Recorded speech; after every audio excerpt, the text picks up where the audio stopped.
ನಮಸ್ಕಾರ ವೀಕ್ಷಕರೇ, JB kitchen and ವ್ಲಾಗ್ಸ್ಗೆ ಸ್ವಾಗತ. ಇವತ್ತು ನಾನು ಆಲ್ ಇನ್ ಒನ್ ಸಾಂಬಾರನ್ನು ಮಾಡ್ತಾ ಇರೋದು. ಅಂದರೆ ಈ ಒಂದು ಸಾಂಬಾರು ಮಾಡಿಕೊಂಡ್ರೆ ಮುದ್ದೆ, ರೋಟಿ, ಚಪಾತಿ, ಅನ್ನ ಹಾಗೆ ದೋಸೆ, ಇಡ್ಲಿ ಮಾಡಿಕೊಂಡಾಗಲೂ ಈ ಸಾಂಬಾರು ತುಂಬ ಒಳ್ಳೆಯ ಕಾಂಬಿನೇಷನ್ ಆಗಿರುತ್ತೆ.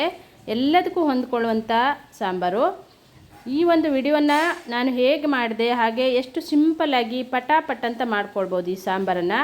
ಈ ವಿಡಿಯೋನ ಪೂರ್ತಿಯಾಗಿ ನೋಡಿ, ಇನ್ನೊಬ್ರಿಗೂ ಶೇರ್ ಮಾಡಿ, ಲೈಕ್ ಮಾಡಿ, ಸಪೋರ್ಟ್ ಮಾಡಿ. ನನ್ನ ಚಾನಲನ್ನು ಸಬ್ಸ್ಕ್ರೈಬ್ ಮಾಡ್ಕೊಂಡಿಲ್ಲ ಅಂದರೆ ಸಬ್ಸ್ಕ್ರೈಬ್ ಮಾಡ್ಕೊಳ್ಳಿ, ಬೆಲ್ ಬಟನನ್ನು ಕ್ಲಿಕ್ ಮಾಡಿ. ನಾ ಮಾಡುವ ರೆಸಿಪಿಯ ನೋಟಿಫಿಕೇಷನ್ ಫಸ್ಟ್ ನಿಮಗೆ ಬರುತ್ತೆ. ಸಿಂಪಲ್ ಆಗಿರುವಂಥ ರೆಸಿಪಿಗಳನ್ನು ನಾನು ಶೇರ್ ಮಾಡ್ತಾ ಇರ್ತೇನೆ. ನಾನು ಈ ಸಾಂಬಾರು ಮಾಡಲಿಕ್ಕೆ ಇಲ್ಲಿ ತೊಗೊಂಡಿರುವಂಥ ಐಟಮ್ ಅಂದರೆ ಗಡ್ಡೆಕೋಸು. ಈ ಗಡ್ಡೆಕೋಸಿನಿಂದ ಮಾಡಿರುವಂಥ ಸಾಂಬಾರಿದು ತುಂಬ ಚೆನ್ನಾಗಾಗತ್ತೆ.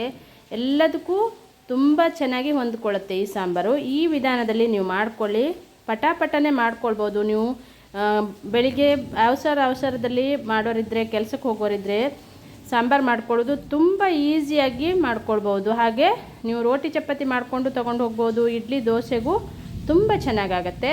ನಾನೀಗ ಗಡ್ಡೆಕೋಸನ್ನು ಮೇಲ್ಗಡೆ ಸಪ್ಪೆಯನ್ನು ತಕ್ಕೊಂಡು ಅದನ್ನು ಚಿಕ್ಕ ಚಿಕ್ಕ ಪೀಸ್ಗಳನ್ನಾಗಿ ಕಟ್ ಮಾಡಿ ಇಟ್ಕೊಂಡಿದ್ದೆ. ಇಲ್ಲಿ ನಾನು ಕುಕ್ಕರಿಗೆ ಒಂದು 3 ಸ್ಪೂನ್ ಆಗುವಷ್ಟು ತೊಗರಿಬೇಳೆ, 2 ಸ್ಪೂನ್ ಆಗುವಷ್ಟು ಬಟಾಣಿಯನ್ನು ನೆನೆಸಿಟ್ಕೊಂಡಂಥ ಬಟಾಣಿ ಇದು. ತೊಗರಿಬೇಳೆಯನ್ನು ತೊಳೆದು ಈಗ ಕುಕ್ಕರಲ್ಲಿ ನೀರು ಹಾಕಿಬಿಟ್ಟು ಇದನ್ನು ಬೇಯಿಸ್ಕೊಳ್ತಾ ಇರೋದು. ಹಾಗೆ ಇನ್ನೊಂದು ಪಾತ್ರೆಯಲ್ಲಿ ಗಡ್ಡೆಕೋಸನ್ನು ಚೆನ್ನಾಗಿ ವಾಶ್ ಮಾಡಿಕೊಂಡು ಅದಕ್ಕೆ ಸ್ವಲ್ಪ ನೀರನ್ನು ಹಾಕಿ ಸಪ್ರೇಟಾಗಿ ಓಪನ್ ಆಗಿ ಇದನ್ನು ಬೇಯಿಸ್ಕೊಳ್ಳೋಣ. ಕುಕ್ಕರಲ್ಲಿ ಹಾಕಲಿಲ್ಲ, ಕುಕ್ಕರಲ್ಲಿ ಬೇಳೆ ಮತ್ತು ಬಟಾಣಿ ಅಷ್ಟೇ ಹಾಕಿರೋದು. ಈ ಗಡ್ಡೆಕೋಸಿನ ಜೊತೆಗೆ ನಾನು 2 ಟೊಮೆಟೊವನ್ನು ದೊಡ್ಡ ಪೀಸ್ಗಳನ್ನಾಗಿ ಕಟ್ ಮಾಡಿ ಇಟ್ಟಿದ್ದೆ. ಆದರೆ ನಾನೀಗ ಮೊದಲು ಹಾಕ್ತಾ ಇರೋದು 1 ಈರುಳ್ಳಿಯನ್ನು ಚಿಕ್ಕದಾಗಿ ಕಟ್ ಮಾಡ್ಕೊಂಡಿದ್ದೆ. ಅದನ್ನು ಗಡ್ಡೆಕೋಸು ಜೊತೆಗೆ ಹಾಕಿ ಅದನ್ನು ಬೇಯಿಸ್ಕೊಳ್ಳೋಣ. ಟೊಮೆಟೊವನ್ನು ಆಮೇಲೆ ಹಾಕ್ಕೊಳ್ಳೋಣ. ಮೊದಲು ಇದನ್ನು ಬೇಯಲಿಕ್ಕಿಟ್ಟಿದ್ದೆ. ಇದಕ್ಕೆ ಸ್ವಲ್ಪ ಉಪ್ಪನ್ನು ಹಾಕಿ ಮೊದಲು ಇದನ್ನು ಬೇಯಿಸ್ಕೊಳ್ಳೋಣ.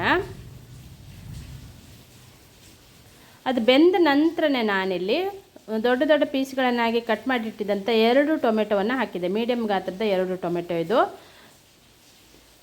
ಇದನ್ನು ಹಾಕಿಬಿಟ್ಟು ಈಗ ಬೆಂದಂಥ ಬೇಳೆಯನ್ನು ಕೂಡ ಹಾಕ್ಕೊಳ್ಳೋಣ. ಈಗ ಚೆನ್ನಾಗಿ ಮಿಕ್ಸ್ ಮಾಡ್ಕೊಳ್ಳೋಣ. ತುಂಬ ಚೆನ್ನಾಗಿ ಟೇಸ್ಟ್ ಕೊಡುತ್ತೆ. ನೀವು ಒಮ್ಮೆ ಈ ವಿಧಾನದಲ್ಲಿ ಈ ಒಂದು ಸಾಂಬಾರನ್ನು ಮಾಡಿಕೊಂಡ್ರೆ ಪದೇ ಪದೇ ನೀವು ಮಾಡ್ಕೊಳ್ತೀರಿ, ಅಷ್ಟು ರುಚಿಯಾಗಿ ಬರುತ್ತೆ. ಇಲ್ಲಿ ನಾನು ಒಂದು ಅರ್ಧ ಬೌಲ್ ಆಗುವಷ್ಟು ತೆಂಗಿನಕಾಯಿ ತುರಿಯನ್ನು ತುರ್ಕೊಂಡಿದ್ದೆ. 1/4 ಚಮಚ ಆಗುವಷ್ಟು ಜೀರಿಗೆ ಹಾಕ್ಕೊಳ್ತಾ ಇದ್ದೆ. ಮತ್ತು ಒಂದು ಸ್ಪೂನ್ ಆಗುವಷ್ಟು ಉದ್ದಿನಬೇಳೆಯನ್ನು ಹುರಿದಿಟ್ಕೊಂಡಂಥ ಉದ್ದಿನಬೇಳೆ, ಒಂದು 10-12 ಮೆಂತ್ಯ ಕಾಳನ್ನು ಕೂಡ ಹುರಿದಂಥ ಐಟಮ್, ಇವೆಲ್ಲವನ್ನು ಹುರಿದು ಡಬ್ಬದಲ್ಲಿ ಹಾಕಿಟ್ಟಿರೋದು. ಕೊತ್ತಂಬರಿ ಕಾಳು 1.5 ಸ್ಪೂನ್ ಆಗುವಷ್ಟು ಹಾಕಿದ್ದೆ. ಒಂದು 7-8 ಪೆಪ್ಪರ್ ಅಂದರೆ ಕಾಳು ಮೆಣಸನ್ನು ಹಾಕಿದ್ದೆ.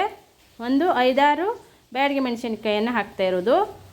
ಒಂದು 3-4 ಎಸಳು ಬೆಳ್ಳುಳ್ಳಿ, 1 ಈರುಳ್ಳಿಯನ್ನು ಕಟ್ ಮಾಡಿ ಈಗ ಹಾಕಿದ್ದೆ. ಇದನ್ನೆಲ್ಲವನ್ನು ಈಗ ಮಿಕ್ಸಿ ಬೌಲಿಗೆ ಹಾಕ್ಕೊಂಡು ಒಂದು ಸಣ್ಣ ಪೀಸ್ ಆಗುವಷ್ಟು ಹುಣಸೆ ಹುಳಿಯನ್ನು ಹಾಕಿದ್ದೆ. ಇದನ್ನು ತರ್ತರಿಯಾಗಿ ರುಬ್ಕೊಂಡಿರೋದು, ಅಂದರೆ ನೈಸಾಗಿ ರುಬ್ಕೊಂಡಿಲ್ಲ, ಸುಮಾರಿಗೆ ಅಂದರೆ ತರ್ತರಿಯಾಗಿ ರುಬ್ಕೊಂಡಿರೋದು. ತುಂಬ ತರ್ತರಿನೂ ಇಲ್ಲ, ತುಂಬ ನೈಸಾಗಿನೂ ರುಬ್ಕೊಂಡಿಲ್ಲ. ಇಲ್ಲಿ ಈಗ ರುಬ್ಬಿದಂಥ ಐಟಮನ್ನು ಈಗ ಬೇಯಿಸಿಟ್ಕೊಂಡಂಥ ಐಟಮಿಗೆ ಹಾಕಿಬಿಟ್ಟು ಚೆನ್ನಾಗಿ ಇದನ್ನು ಮಿಕ್ಸ್ ಮಾಡ್ಕೊಳ್ಬೇಕು. ನಂತರ ನಾನಿಲ್ಲಿ ಒಂದು ಸಣ್ಣಕ್ಕಿ ಎಲೆಯನ್ನು ಕಟ್ ಮಾಡಿ ಹಾಕಿದೆ. ಇದು ಫ್ಲೇವರಿಗೆ ಹಾಕಿರೋದು. ಇದು ಇದ್ದರೆ ಹಾಕ್ಕೊಳ್ಬೋದು, ಇಲ್ಲ ಅಂದ್ರೂ ಆಗುತ್ತೆ. ಇದನ್ನೀಗ ಚೆನ್ನಾಗಿ ಮಿಕ್ಸ್ ಮಾಡಿಕೊಂಡು ಒಂದು ಅರ್ಧ ಸ್ಪೂನ್ ಆಗೋಷ್ಟು ಗರಂ ಮಸಾಲೆ ಹುಡಿ, ರುಚಿಗೆ ತಕ್ಕಷ್ಟು ಉಪ್ಪನ್ನು ಹಾಕಿದೆ. 1 ಚಿಟಿಕೆ ಆಗೋಷ್ಟು ಕಸ್ತೂರಿ ಮೆಥಿಯನ್ನು ಹಾಕಿದೆ. ಎಲ್ಲವನ್ನು ಹಾಕಿ ಚೆನ್ನಾಗಿ ಮಿಕ್ಸ್ ಮಾಡಿ ಇದನ್ನು ಚೆನ್ನಾಗಿ ಈಗ ಕುದಿಸ್ಕೊಳ್ಳೋಣ.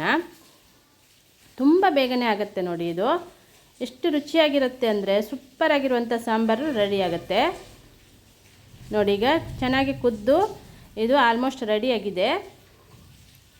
ನೀವು ಒಮ್ಮೆ ಇದನ್ನು ಟ್ರೈ ಮಾಡಿ. ಹಾಗೆ ಕಮೆಂಟ್ ಬಾಕ್ಸಲ್ಲಿ ಕಮೆಂಟನ್ನು ಬರ್ತಿರಿಸಿ. ಒಂದು ಸಾಂಬಾರು ಮಾಡಿಕೊಂಡ್ರೆ ಊಟಕ್ಕೆ ಹಾಗೆ ಬೆಳಗಿನ ಇಡ್ಲಿ ದೋಸೆ ಮಾಡಿಕೊಂಡಾಗಲೂ ಚೆನ್ನಾಗಾಗುತ್ತೆ. ಮುದ್ದೆ, ಚಪಾತಿ, ರೋಟಿ ಎಲ್ಲದಕ್ಕೂ ಸೂಪರಾಗಿರುವಂಥ ಕಾಂಬಿನೇಷನು. ಈಗ ಲಾಸ್ಟಲ್ಲಿ ಸ್ವಲ್ಪ ಕೊತ್ತಂಬರಿ ಸೊಪ್ಪು ಹಾಕಿಬಿಟ್ಟು ಸ್ಟವನ್ನು ಆಫ್ ಮಾಡಿಕೊಂಡು ಮುಚ್ಚಿಬಿಡೋಣ. ತುಂಬ ಬೇಗನೆ ಆಗುತ್ತೆ. ಈಗ ಲಾಸ್ಟಿಗೆ ಅಂದರೆ ಇದನ್ನು ಸ್ಟವ್ ಆಫ್ ಮಾಡಿದ ನಂತರನೇ ನಾನಿಲ್ಲಿ ಒಗ್ಗರಣೆಯನ್ನು ಹಾಕಿರೋದು. ಒಗ್ಗರಣೆ ಯಾವಾಗಲೂ ಕೊನೆಯಲ್ಲಿ ಹಾಕಿದಾಗ ಅದ್ರ ಟೇಸ್ಟು ಫ್ಲೇವರ್ ಸೂಪರಾಗಿ ಬರುತ್ತೆ. ಒಗ್ಗರಣೆ ನಾವು ಮಾಮೂಲಿ ಹೇಗೆ ಮಾಡ್ತೀವಿ ಅದೇ ಥರ 1-2 ಸ್ಪೂನ್ ಆಗೋಷ್ಟು ತೆಂಗಿನೆಣ್ಣೆ ಹಾಕಿದ್ದೆ. ಸಾಸಿವೆ, ಜೀರಿಗೆ, ಇಂಗು, 1 ಒಣಮೆಣಸಿನ್ಕಾಯಿ, ಬೆಳ್ಳುಳ್ಳಿ ಹಾಗೆ ಕರಿಬೇವನ್ನು ಹಾಕಿಬಿಟ್ಟು ಒಗ್ಗರಣೆನ ತಯಾರು ಮಾಡಿಬಿಟ್ಟು ಹಾಕ್ಕೊಳ್ತಾ ಇರೋದು. ಈಗ ಒಗ್ಗರಣೆ ಹಾಕಿ ಇದನ್ನು ಮುಚ್ಚಿಬಿಡೋಣ. ಸಾಂಬಾರು ರೆಡಿಯಾಗಿದೆ ವೀಕ್ಷಕರೇ, ಗಡ್ಡೆಕೋಸಿನ ಸಾಂಬಾರು ರೆಡಿಯಾಗಿದೆ. ಒಮ್ಮೆ ನೀವು ಟ್ರೈ ಮಾಡಿ. ಹಾಗೆ ವಿಡಿಯೋನ ಇನ್ನೊಬ್ರಿಗೂ ಶೇರ್ ಮಾಡಿ, ಲೈಕ್ ಮಾಡಿ, ಸಪೋರ್ಟ್ ಮಾಡಿ. ನನ್ನ ಚಾನಲನ್ನು ಸಬ್ಸ್ಕ್ರೈಬ್ ಮಾಡ್ಕೊಂಡಿಲ್ಲ ಅಂದರೆ ಸಬ್ಸ್ಕ್ರೈಬ್ ಮಾಡ್ಕೊಳ್ಳಿ. ಬೆಲ್ ಬಟನನ್ನು ಕ್ಲಿಕ್ ಮಾಡಿ. ನಾ ಮಾಡುವ ರೆಸಿಪಿಯ ನೋಟಿಫಿಕೇಷನ್ ಫಸ್ಟ್ ನಿಮಗೆ ಬರುತ್ತೆ. ವಿಡಿಯೋನ ಪೂರ್ತಿಯಾಗಿ ನೋಡಿದ್ದಕ್ಕೆ ಥ್ಯಾಂಕ್ ಯು.